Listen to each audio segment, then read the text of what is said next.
Andi Wijaya alias Andi Kuburan, seorang penggali kubur pemakaman Nasrani di Kelurahan Pipareja, Kecamatan Kota Palembang, terpaksa ditangkap polisi usai nekat melakukan aksi begal. Uniknya, dalam melancarkan aksi, Andi Kuburan menggunakan sekop yang digunakan untuk menggali kubur untuk menakuti korbannya. Aksi begal itu ia lakukan terhadap pengendara sepeda motor saat melintas di Jalan Pemakaman Nasrani, Kelurahan Piparejo, Kecamatan Kemuning, Palembang.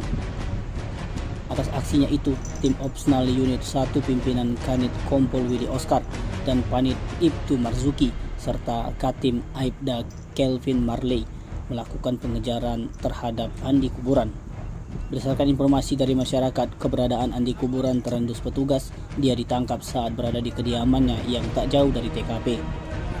Kasubdit Jatandras Polda Sumsel Kompol Agus Prihandinika melalui Kanit 1 Kompol Willy Oscar membenarkan pihaknya berhasil menangkap Andi Kuburan.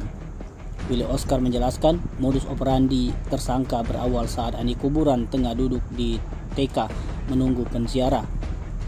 Lalu secara acak pelaku menghentikan pengendara sepeda motor.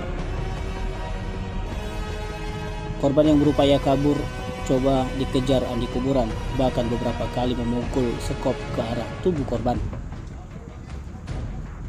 Korban yang ketakutan lantas meninggalkan sepeda motor di TKP.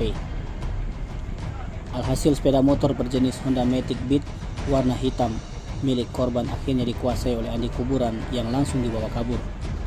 Atas perbuatannya, tersangka Andi Kuburan dijerat melanggar pasal 365 KUHP tentang penculikan dan kekerasan dengan ancaman pidana paling lama 9 tahun. Sementara itu, pengakuan dari tersangka Andi Kuburan nekat melakukan aksi begal dengan menggunakan sekop lantaran himpitan ekonomi. Menurut dia, sepeda motor Honda Beat warna hitam milik korban yang berhasil dirampas sudah sempat dijual dengan harga 2,5 juta rupiah. Tim Liputan Sumsel TV melaporkan.